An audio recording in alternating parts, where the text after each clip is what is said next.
Hello friends, क्या आप भी महीने के अंत में पैसों की क्राइसिस फील करते हैं? क्या आपकी सैलरी भी महीना ख़त्म होने से पहले ही ख़त्म हो जाती है और आपको लगता है कि मेरी सैलरी मेरे खर्चों के लिए पर्याप्त नहीं है, जब मेरी सैलरी बढ़ जाएगी तो शायद ये कंडीशन नहीं आए? तो देखिए फ्रेंड्स, अगर यदि आप ऐसा सोचते हैं तो बहुत ही गलत सोचते हैं। देखिए, पैसा कमाना एक अलग बात है और पैसे को बुद्धिमानी के साथ खर्च करना दूसरी बात।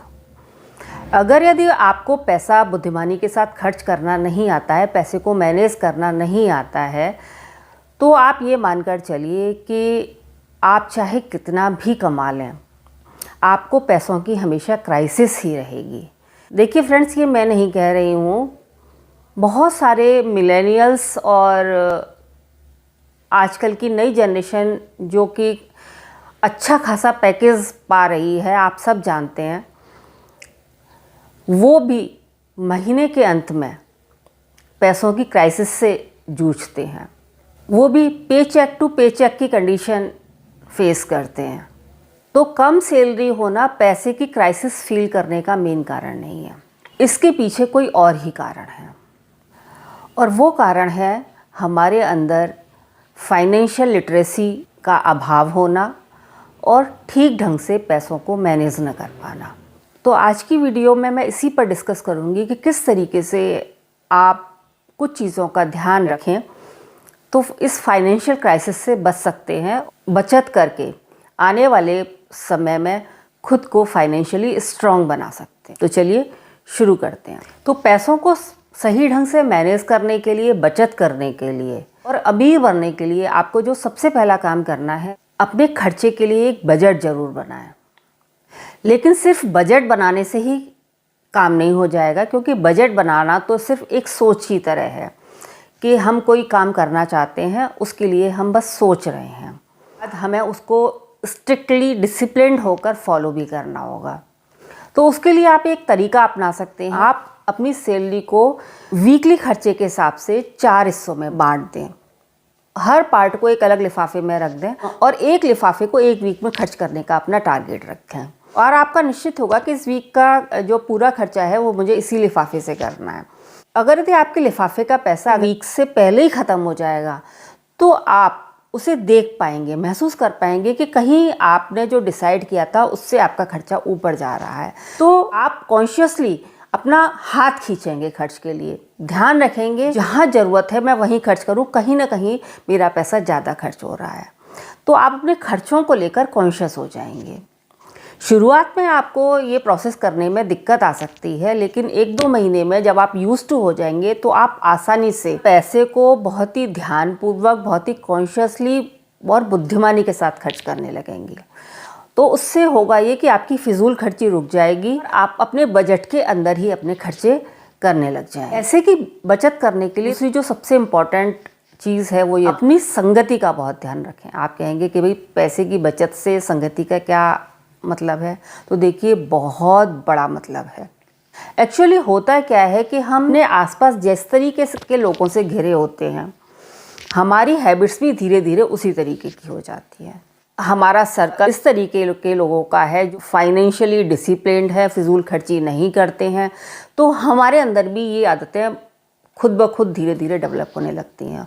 और इसके अलावा ऐसे लोगों से घिरे रहते हैं जो कि जहाँ एक की ज़रूरत है वहाँ 2 खर्चा करते हैं, दिखावे में बहुत ज़्यादा खर्चा करते हैं। तो हम भी उनके साथ खुद को कंपेयर करते, शो ऑफ करते हुए उनकी तरीके से ही खर्च करने की कोशिश करते हैं। तो हमेशा अपने दोस्त इस तरीके के बनाने की कोशिश करिए जो कि फाइनेंशियली लिटरेट हों, आपको भी पैसे को ठीक ढंग से रखने की, मैनेज करने के लिए एडवाइस करें। और आप अपने दोस्तों के साथ जब भी समय बिताएं तो बजाय इसके कि कहीं होटल में जाकर आप बैठ रहे हैं, चाय कॉफ़ी पी रहे हैं, उसकी बजाय अपने दोस्तों को घर पर ही बुलाना पसंद करें। आजकल का जो कल्चर हो गया है कि दोस्तों के साथ हमें किसी रेस्टोरेंट या होटल में जाकर ही बैठना है, वहीं बैठकर कुछ खाना पीना है, इससे उस समय तो नहीं पता चलती, धीरे धीरे करके इतना पैसा खर्च हो जाता है, इतनी फिजूल खर्ची हो जाती है कि उससे हमारा पूरा बजट गड़बड़ा जाता है।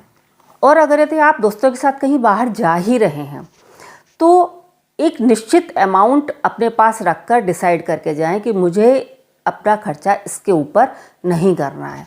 तो जब आप इस तरीके से ध्यान रखेंगे तो आप अपने खर्चे को काफ़ी हद तक कंट्रोल कर पाएंगे, फिजूल खर्ची को रोक पाएंगे।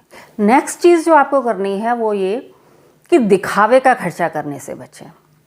देखिए फ्रेंड्स, हम सबका एक दायरा होता है, एक सर्कल होता है जहाँ हम रहते हैं, जिस सोसाइटी में हम रहते हैं वहाँ के लोगों का लाइफस्टाइल हमें आकर्षित करता है। अगर यदि हमारे आसपास रहने वाले लोगों के पास अच्छी गाड़ी है, अच्छा घर है, तो हम भी वही सब करना चाहते हैं, चाहे हमारी पॉकेट अलाउ करे या ना करे। देखिए फ्रेंड्स, मिडिल क्लास की एक जो सबसे बड़ी प्रॉब्लम है वो अमीर बने या ना बने, लेकिन अमीर दिखना जरूर चाहती है, अपने आप को अमीर शो जरूर करना चाहती है। तो वो दूसरों को दिखाने के चक्कर में, दूसरों की देखा देखी, हैसियत से ज़्यादा खर्च कर डालते हैं और ये खर्चा उन्हें कर्ज के जाल में फंसा देता है। तो ऐसा करने से बचें।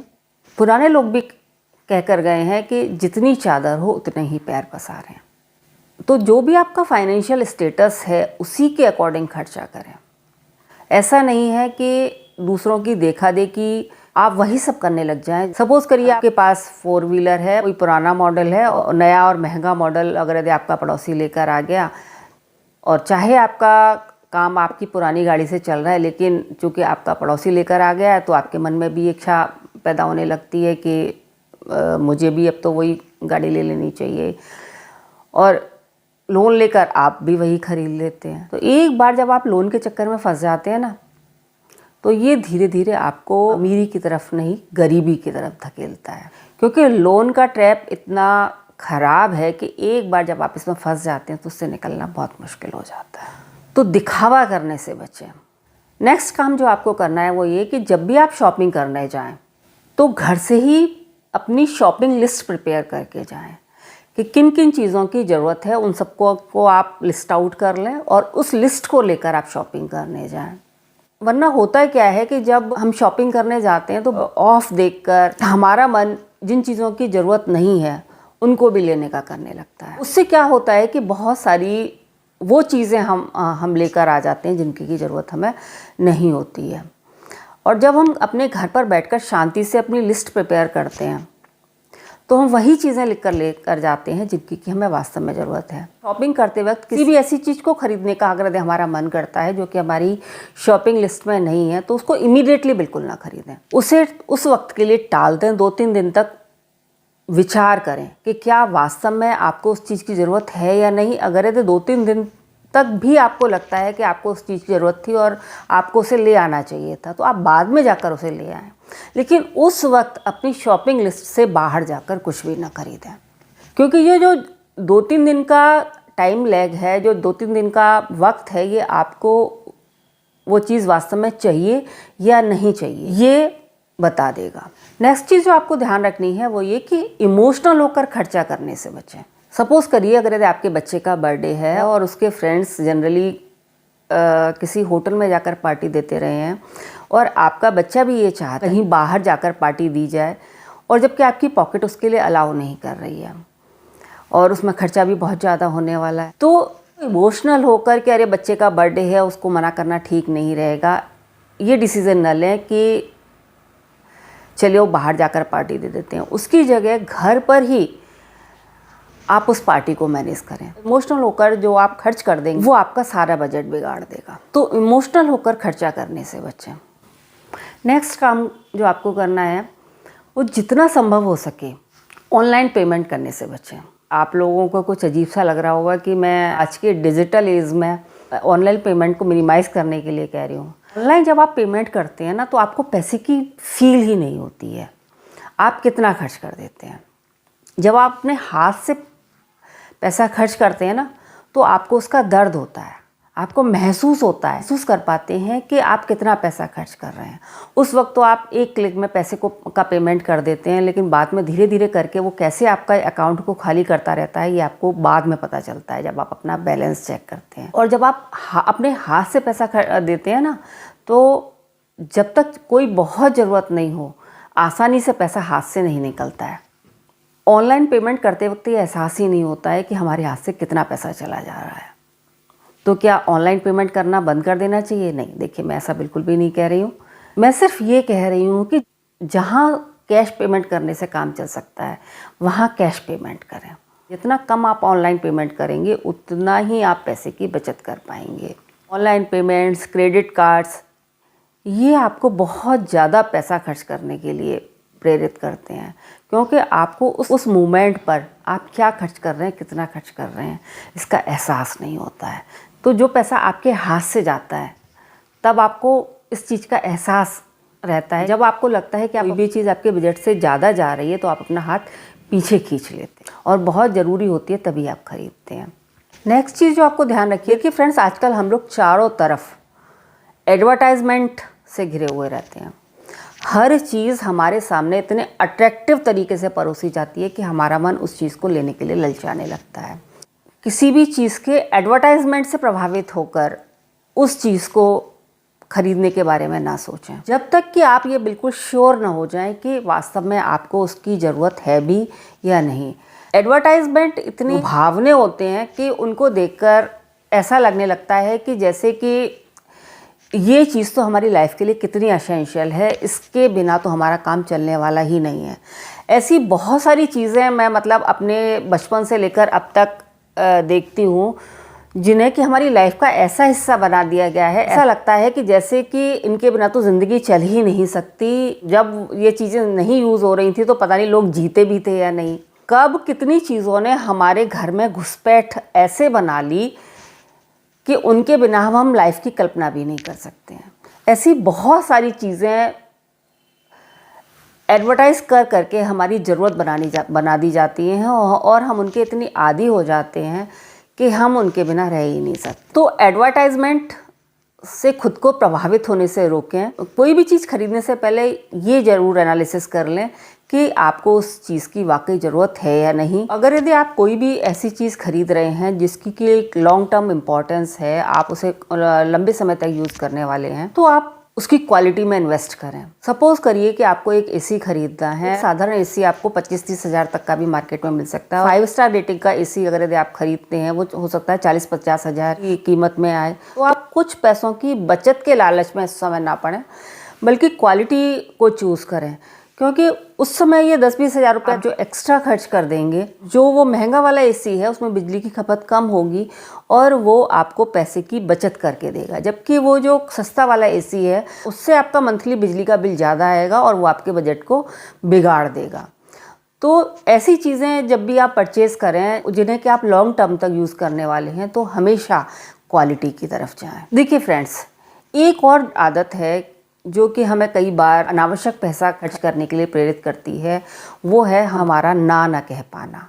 सपोज़ करिए कि हम किसी रिलेटिव के यहाँ गए हैं और इंश्योरेंस वगैरह का काम करते हैं, वो हमें इंश्योरेंस लेने के लिए फोर्स करने लगते हैं, चाहे हमें उस इंश्योरेंस की ज़रूरत नहीं भी हो और ना ही हमारी पॉकेट उसको लेने का अलाउ कर रही होती है, लेकिन ना कर पाने के कारण हम उसे ले लेते हैं। आगे उसे चला पाना हमारे लिए मुश्किल हो जाता है और कई बार हम उसे बीच में ही बंद कर देते हैं, तो उससे हमारा बहुत ज़्यादा फाइनेंशियल लॉस हो जाता है। फाइनेंशियल स्ट्रॉन्ग बनने के लिए बहुत ज़्यादा ज़रूरी है कि हम अपने अंदर ना कहने की आदत डालें।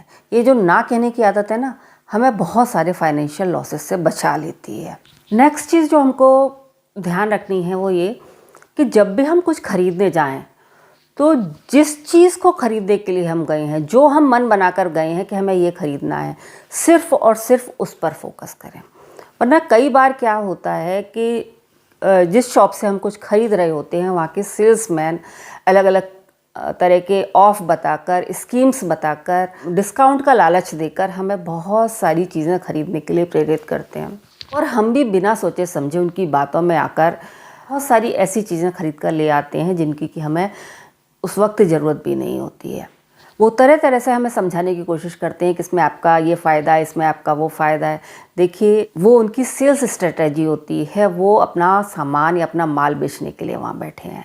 उन्हें इसी चीज़ की तनख्वाह मिलती है। वो हमारे लाभ के लिए, हमारे हित के लिए वहाँ पर नहीं बैठे हुए हैं। कोई ज्वेलरी खरीदे जाते हैं तो सिर्फ ज्वेलरी ही खरीदें, ये नहीं कि वहाँ के सेल्समैन गोल्ड में इन्वेस्टमेंट के लिए बहुत सारी स्कीमें बताने लगते हैं कि इस स्कीम में पैसा इन्वेस्ट कर दो, इसमें इन्वेस्ट कर दो, तो हम गोल्ड खरीदना छोड़कर उस स्कीम की तरफ डाइवर्ट हो जाएं। तो ऐसा करने से बिल्कुल बचें। इससे होता है क्या है कि हम बहुत सारी ऐसी चीज़ों में अपना पैसा लगा देते हैं जिनको कि आगे ले जाना या आगे कंटिन्यू कर पाना हमारे लिए बहुत मुश्किल हो जाता है। नेक्स्ट, यदि आप अपना पैसा इन्वेस्ट करना चाह रहे हैं, आप कोई भी इन्वेस्टमेंट करना चाह रहे हैं, तो बहुत ही सोच समझ कर डिसीज़न लें।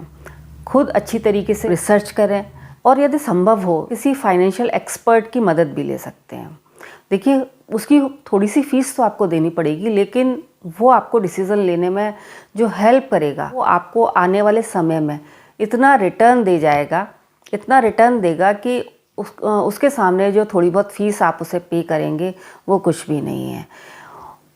तो खुद अपने रिसर्च के बिहाफ पर और किसी फाइनेंशियल एक्सपर्ट की मदद लेकर अपने पैसे को इन्वेस्ट करें। उससे आप गलत डिसीज़न लेने से बच जाएंगे और आपका पैसा वेस्ट नहीं होगा। तो फ्रेंड्स, अगर यदि आप अपने अंदर ये आदतें डेवलप कर पाते हैं तो ये आदतें ना केवल आपको फाइनेंशियल रूप से इंडिपेंडेंट बनाएंगी, बल्कि